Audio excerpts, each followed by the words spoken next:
Hey everybody, welcome to Keyword America. I got phished. Motherfuck, I got phished. Yeah. Keyword Crypto. My name is Michael. Michael that got phished. And it's like the most embarrassing phish of all time. So for the last month, if you are on Twitter or on Discord or anywhere, you've been getting DMs and mentions and whatever about, oh, Bored Ape, new drop or whatever, or, new tokens or this or that, and it's always a scam. So on Twitter, I would constantly, and on both, I'd be constantly reporting the spam and scammers on Twitter and Discord religiously. So like the Bored Apes, like 100. I've reported 100 accounts, and they're all blue check marked. So they all look totally legitimate. So today I'm doing a bunch of different stuff, and I get a DM, or not a DM, I get a mention about moonbirds. And I didn't want to do moonbirds because it was just like ridiculous how much they were charging, and I was just like, this is ridiculous. I'm not even wasting my time on this. And it was like, oh, it's a raffle. I'm like, okay, well, if they're raffling off a whitelist spot, because I signed up for whatever. I think I signed up. I don't even remember. It was like a month ago. I don't even remember. And I click on it, and it says sign the transaction, $3. And I was like, $3? That's okay, whatever. It's $3.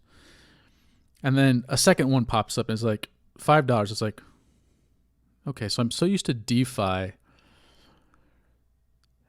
I don't know, like my brain was just in DeFi mode where you have to give permission to the website to use a certain token before you can transact with that token. Like it needs, you have to give it permission. You can give it permission one time, or you can give it, endless permission. So I was like, wait a minute. So I click yes, and then as soon as I click yes, I was like, oh shit. And then a third one pops up for like $4. And I was like, oh fuck, I just got phished. And those two transactions that I was signing was me sending NFTs from my wallet to the scammer's wallet. And thank God I had a ledger. I keep everything on ledgers, plural, because if I had not had ledger, if I had not had all my NFTs on a ledger, and when I say all my NFTs, I have a bunch of NFTs and they're all worth zero, except for the two that they got, and I'll explain. So if I hadn't been on a ledger, as soon as I did it once, they would have had full control of my entire wallet, and they would have been able to send everything off. And that would have been it. I'd have zero NFTs. So, but because everything is on a hardware wallet, I have to manually, physically give them permission every single time. And by the third time, I realized the error of my ways, and I lost 2.5 ETH worth of NFTs. I had my sandbox land that I wanted to build on a game on, and then my WASI. And it's pretty painful. It's pretty embarrassing. It's pretty shaming. Yeah. So I thought I'd go through today's episode. I haven't been on for a while. Well, I have been, and I'll tell you what happened there. That's a funny ass story. But I thought this episode I'd go through a hardcore security scan of yourself. And I'm going to give you a bunch of stuff to do and like a checklist. And please, dear God, go down this checklist, because I said it on Twitter and I'll say it here, is that no person can catch 100% of the scammers 100% of the time. So the trick is when they finally do get through the front door, because you're going to have like a million people trying to get through your front door. And, it's so easy to send them away. And then somebody tries a different tactic. And you're like, oh, yeah, cool. You seem legitimate. Come on in. And then they get in and they start stealing. And the trick is you got to have things cordoned off. So what they steal is very, very small amount, or, the least amount they can possibly steal. So I'm going to give you a checklist, and I'm going to redouble down on my security. And I pray to God it doesn't happen to you guys. I have this show has always been me being a guinea pig for the rest of you. I told you about my, getting rugged on a token launch on BSC, losing $6,000. This was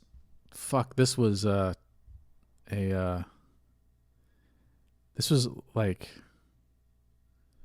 a $7,500, almost $8,000 loss. That is like a massive percentage of my wealth. So it's painful, and I'm trying not to cry right now. So seriously, I'm trying not to think about it. Okay, so the last episode I did, if you get podcasts, I left like a minute long message. Go to YouTube. Go to my YouTube. It was a whole episode teaching people about internet literacy to not get scammed, to not fall for hoaxes. And so I went through a couple COVID denier websites, and I taught people how to prove that these people were lying. So, COVID is real. People are dying from COVID. It's not a hoax. And I went to the top Google searches for, is COVID real or something like that. And I went through on video and I showed this is how they catch you. Like this is how they lie to you. This is how they convince you that it's not real when it is real.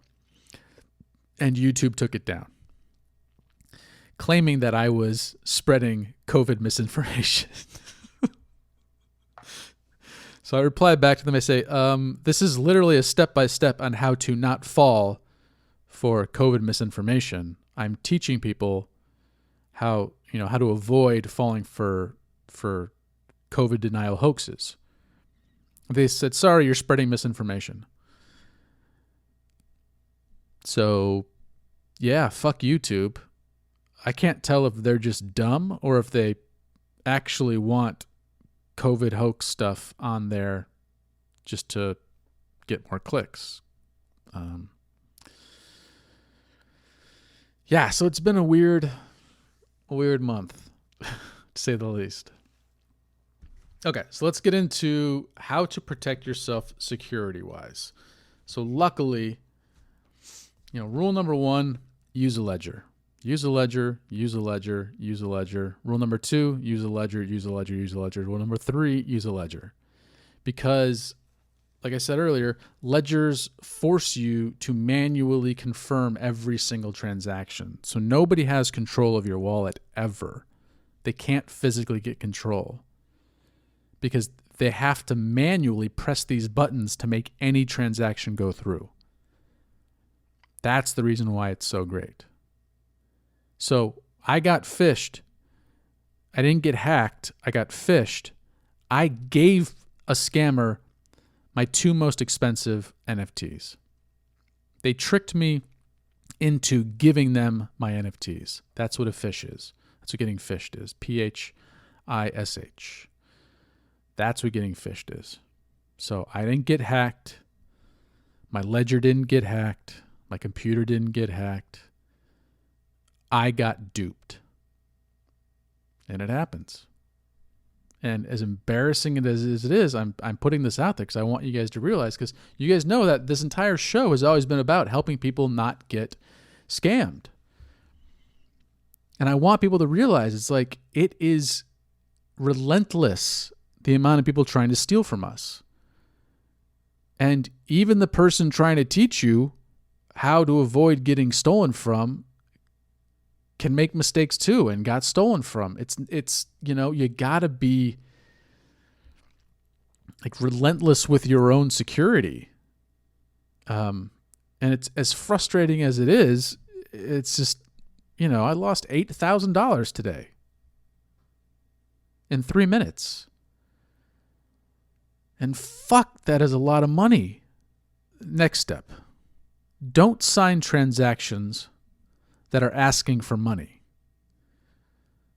So unless you are actively doing something that needs a gas fee, right? And so what needs gas fees?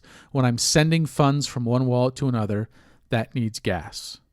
So on Ethereum or any chain that has gas, it's going to say, you want to send your money from this wallet to this wallet, it's going to cost X amount of dollars. And it's going to say the dollar amount, like $4.25 or $3.23 or $15.16 or whatever in gas to make that transaction, or to send an NFT, or to buy an NFT, or to stake an NFT, or to stake crypto. If you want to stake some Ethereum on Lido or whatever, whatever it is, whatever you're trying to do, it costs gas. But when you're doing something like that, or giving permission, so if I'm on DeFi and it says, okay, we need permission for you to trade USDC. Like, let's say I'm on Uniswap and I want to trade Ethereum for USDC. It's going to say, you need permission. So let's say I send USDC from one wallet to another, and then I want to change that USDC into Ethereum. I've never given that site permission to use USDC. So it's going to say, hey, before you can exchange that USDC for Ethereum, you have to give us permission to use your USDC. And that's something that's on chain and you're going to get charged for. All right, so these are things that cost gas. When someone's verifying that you own something, like on Collabland or something like that, they don't need gas for that. They just need permission to view your wallet. And for you to sign that you own that wallet. You're signing a transaction that say, yes, I own this wallet. The danger of that was when Collabland got hacked a while back, people were saying, I don't even think there's that. I think it was just getting sent to a wrong address, like a fake website or something like that. But I think they did get hacked. And when you clicked sign, yes, I own this, you were essentially giving them permission to have your wallet. And if you didn't have it on a ledger, they now had control of your wallet. So this is why ledgers are so important. Because even if the bot, like Collabland, the website, gets hacked, they still can't do anything unless you actually confirm transactions to send money or NFTs off your wallet. And you're going to see, so confirming a transaction, signing a transaction that you own something costs zero gas. So if anybody says, hey, we're just trying to verify that you own this so we can give you an airdrop or so that we can, give you a certain role on Discord or anything, it's going to verify it. It's going to say, please sign this. It's not going to say, please send this amount of money. It's going to say, please sign this, and you sign it. And then you're going to get an alert on your ledger saying, do you want to sign this? Yes. It's never going to ask for money to verify that you own something. So I fell for a Moonbirds one, and I've been doing the Bored Ape. I've gotten like over 100 Bored Ape Yacht Club scams sent to me in the last month, and I've reported all of them diligently, and then I just fell for a Moonbirds one. Because Moonbirds was in the back of my mind about a month ago. I said, nope, I'm not going to do that one. Too expensive. And I fell for that one. So Moonbirds is the new one. So make sure you don't fall for the new ones. And literally 5 minutes later, I got an Azuki one. An Azuki scam. So I think now that I fell for it, they're going to target me. They're going to be relentlessly. They're going to target me relentlessly. Don't spend gas to verify transactions. You're only sending gas to move stuff around or give permission to transact with something. So like when you want to sell an NFT on OpenSea or on LooksRare or wherever, it's going to say, hey, you have to give us permission to sell this collection. So any, like, let's just say,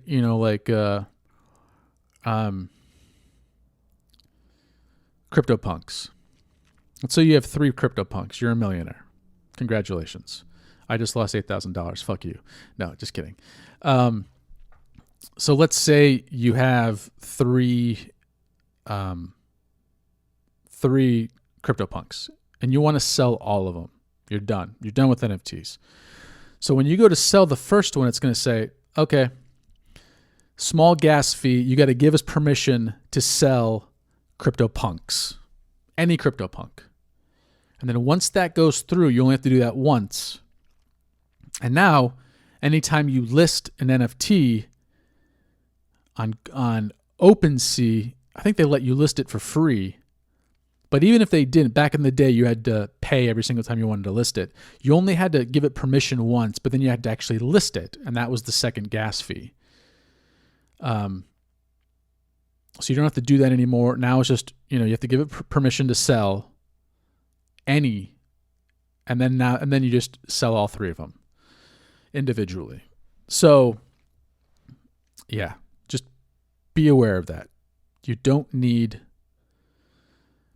I don't know. There's so many different things. I can't tell you guys every single one because I don't have every single one in front of me, but there are reasons to spend gas. There are reasons not to spend gas. So just please be careful. Okay. Rule number 3 is it's okay to click on links in Twitter. Don't click on any links once you go to that link. So open up that link and then go back to Twitter, do a search for Moonbirds, and make sure that Moonbirds pops up. Go to their website on their verified Twitter. That's the thing. You can't really verify anything more because all these fake accounts have verified check marks.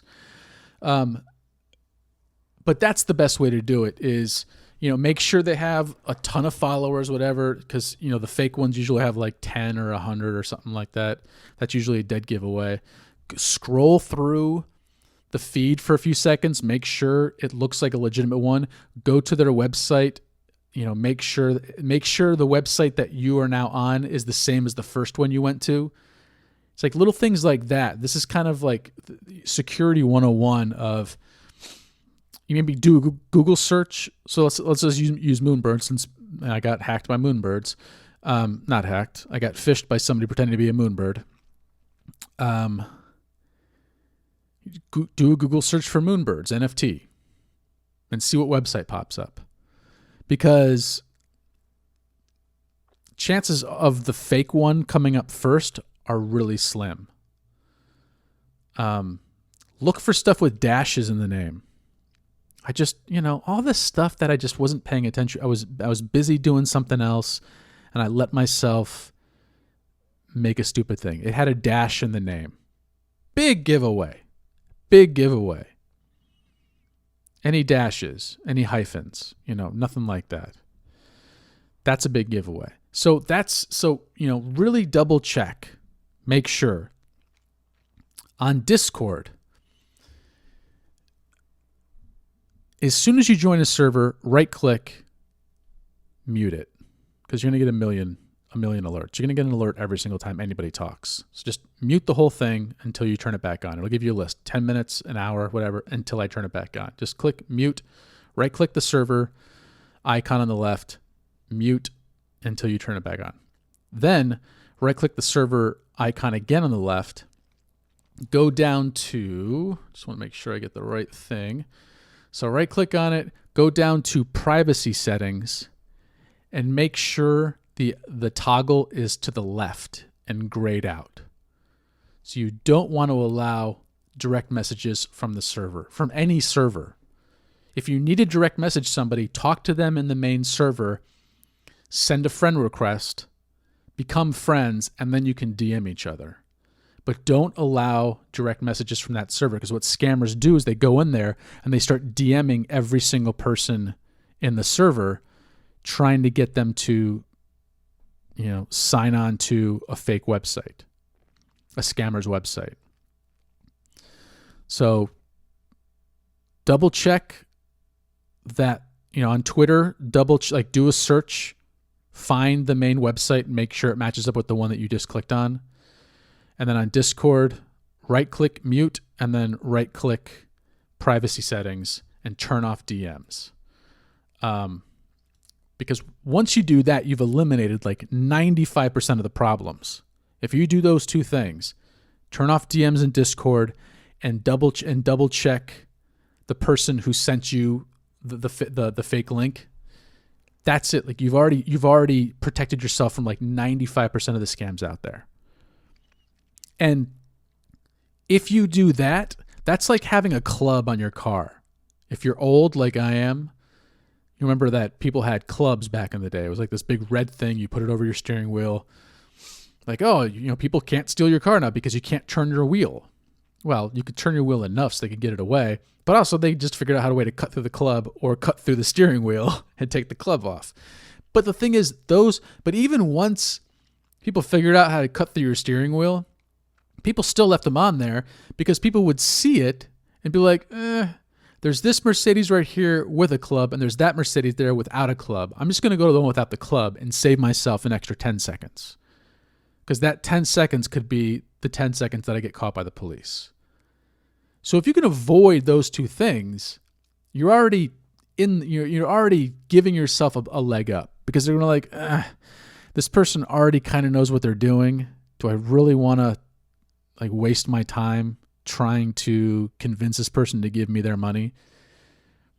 I just forgot to put the club on. I had the club. I use it every single day. And the one day I forget to put the club on is the one day somebody steals my car. I knew the scam. I knew what they were doing. I just, for whatever reason, my brain glossed over in that one moment. So the trick is they'll send a tweet, and then they'll do a bunch of tweets with like 20 names tagged. And if you see a tweet in your replies and there's just like 20 names, that's a scam. Click on that, scroll up, that's the scam. They're scamming you. That's the dead giveaway. If it's like one or two, it's probably like a friend of a friend or something like that. But if the whole thing is filled with just handles, Twitter handles, that's a scam. So I'm probably saying stuff that you already know, but I'm just going to drill this shit into your head so you don't, fall for it again like I did. Rule number 4, keep your NFTs on one wallet address and keep your other money, your other cryptocurrency on a different wallet address. So that way if somebody accesses, if you have a ledger, it's next to impossible because they got to go through everything. But let's say you just like make a brain dead move and you have, 50 ETH on one address. Let's say you're a millionaire. Fuck you. I just lost $8,000. Let's say you have 50 or 100 ETH. What they're doing, what the hackers are going to do is they're going to look at your wallet and say, what's the most valuable asset you have? All right. So I had a piece of land for Sandbox worth 2 ETH and a WASI that was worth like 0.6 ETH or something like that. So they knew exactly in order my most expensive one down to my least expensive one. And they targeted the most expensive one first. Because they're like in their mind, it's like, hey, if we're going to trick them, we know we're not going to be able to trick them forever. So let's make sure to get the most value off of the wallet at first. And luckily, I don't have any funds on that wallet. I only have NFTs on that wallet address. So there was no money to actually steal. So that's a good trick, because like on MetaMask, or you can have, you can have it show like a bunch of different wallet addresses on your ledger. So you can have like 10 or 20 or 100. You just got to go through and just check it.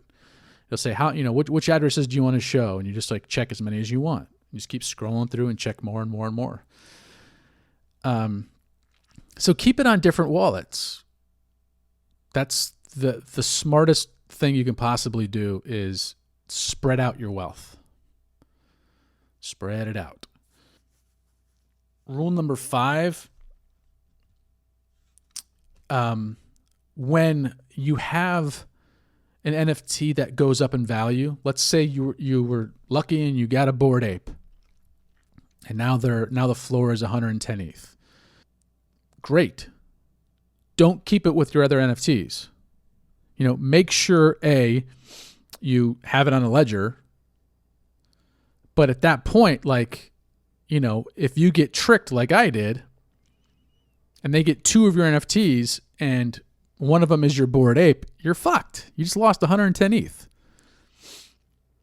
So, do all your NFT stuff on a shitty wallet with all your NFTs that are worth 0. I've got a bunch of NFTs that, went to 0. Cool. I like the art, whatever. The team's still working. Maybe one day it'll go up, but I don't care. I like the art. I was supporting the artist. If one of those actually goes up in value, like let's just pick a number. Let's just say if it goes above 1 ETH, move it. Move it to another address that you don't do anything else on. So, the chances of it getting stolen already are decreasing, because if you're only normally interacting with your main NFT wallet and there's nothing of value on it, like, more than like $100 or something like that. If you lose a couple, okay, it sucks to lose a couple $100, but it's not the end of the world in terms of, NFT prices right now. And chances are, they're gonna take your stuff, but they're gonna be like, wow, that was a bust. We stole the guy's wallet and he had $1.50 in it and no credit cards and no driver's license and a library card. Woohoo. We almost went to jail. We risked going to jail for stealing $1.50. Great. But they're still going to do it just because they don't know what's in your wallet at the time. So they want to steal it. So make it so if they do steal your wallet, or if they do get access to your wallet, or if they do con you into making a couple transactions, they're not taking anything of value, or whatever, you know what I mean? It may have sentimental value, but at least it's not, $10,000 worth of NFT, of an NFT, or 100 ETH worth. So spread that out.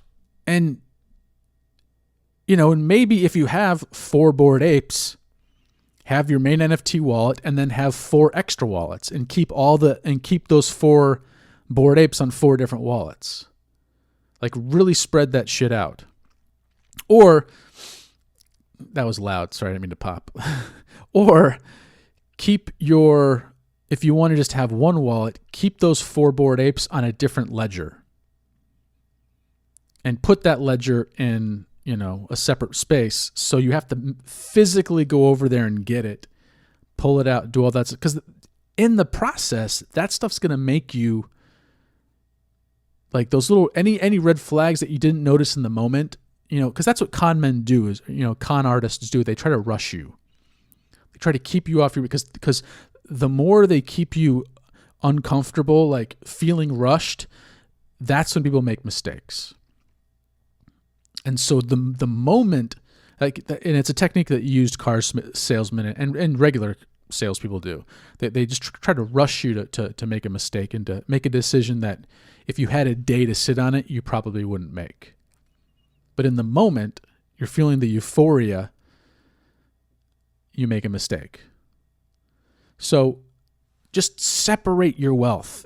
Like I said, so have, the NFTs here, the crypto, if you're doing some staking, have it over on a different wallet.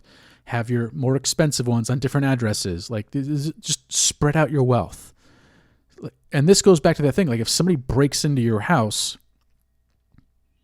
Let them grab the first thing, but when they go to grab the second thing, they realize that's chained to the floor, and they're like, fuck, okay, do I spend 20 minutes trying to cut through that chain, or do I just keep looking around and see if there's anything else not tied to the chain, or not chained to the floor?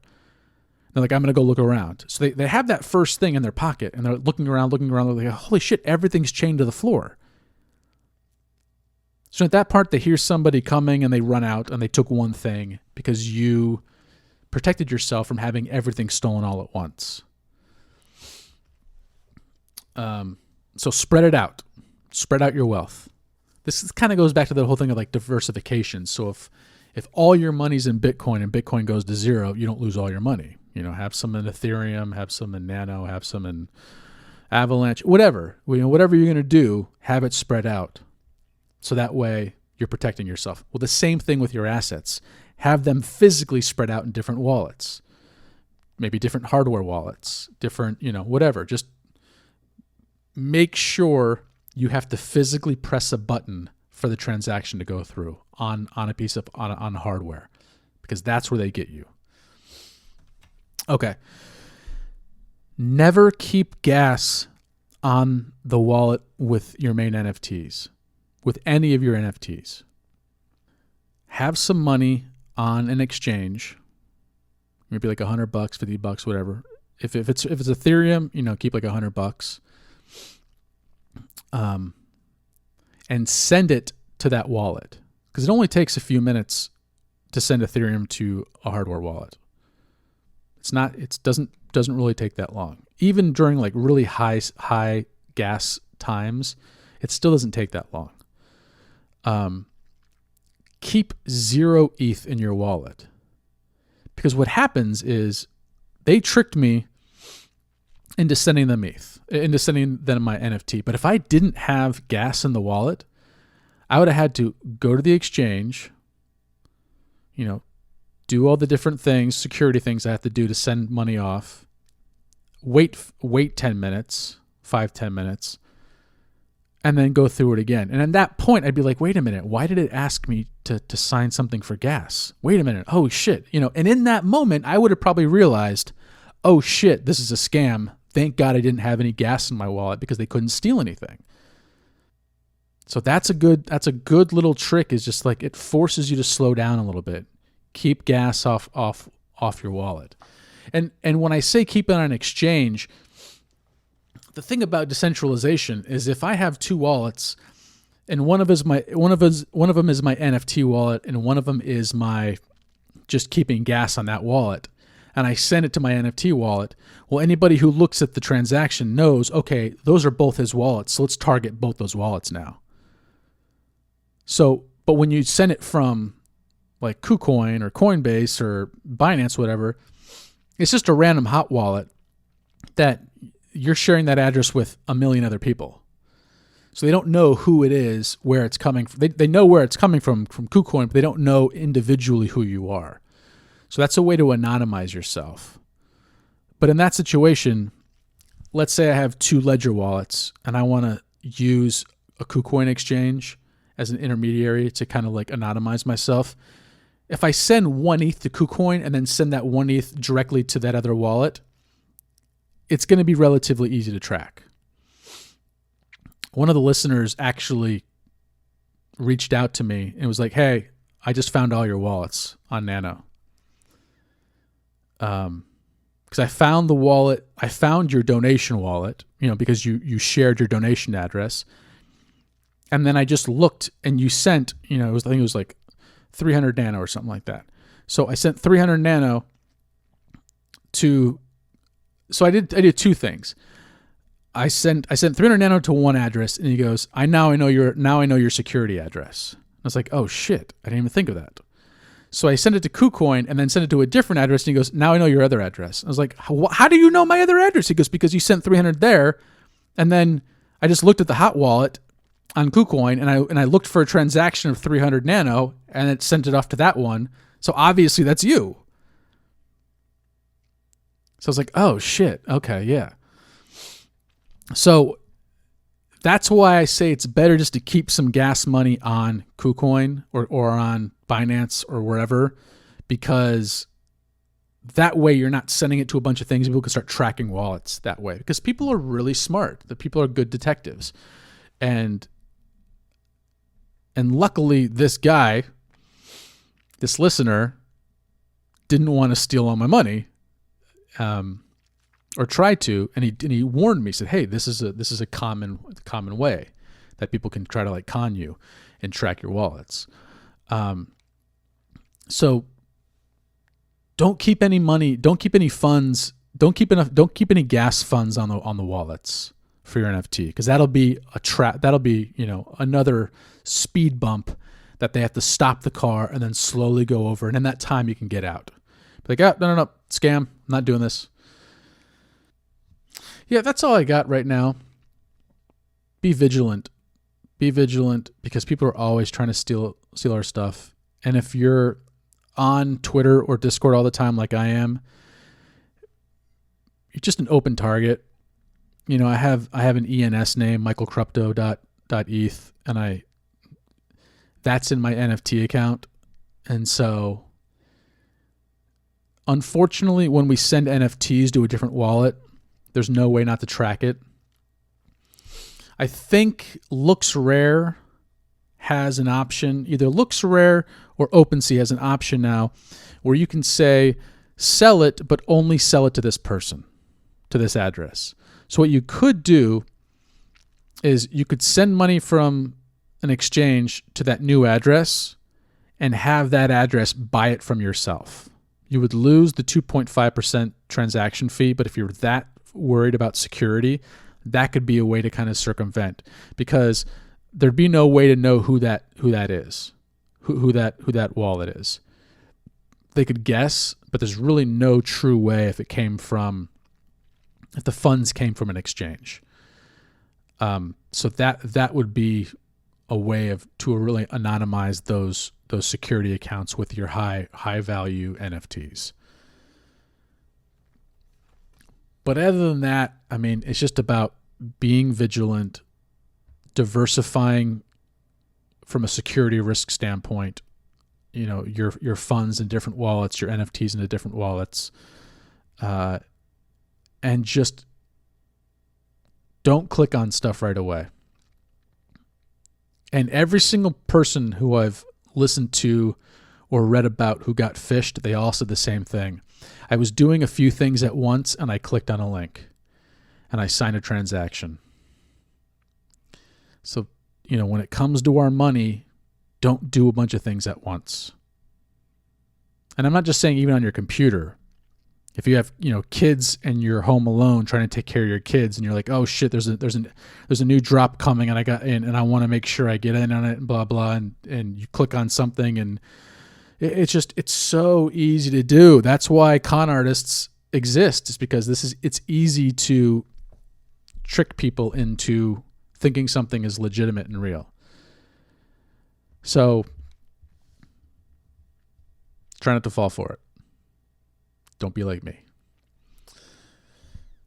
So I haven't had a ton of episodes lately, and I'm doing an NFT project, and it's with Nano, which me and somebody else, which I essentially created. Somebody had the idea about a year ago. I didn't realize they wanted it to be this way, and I wanted it to be that way, and so I did it. And they're like, no, that's what I want. I was like, oh, okay, great, cool. They're like, but nobody listened to me, and so I might have them on the show and talk about it. But Nano is kind of like Satoshis are for Bitcoin. It's just a small unit of measure of nano, and it's kind of like a meme for fun. And I'm doing an NFT drop.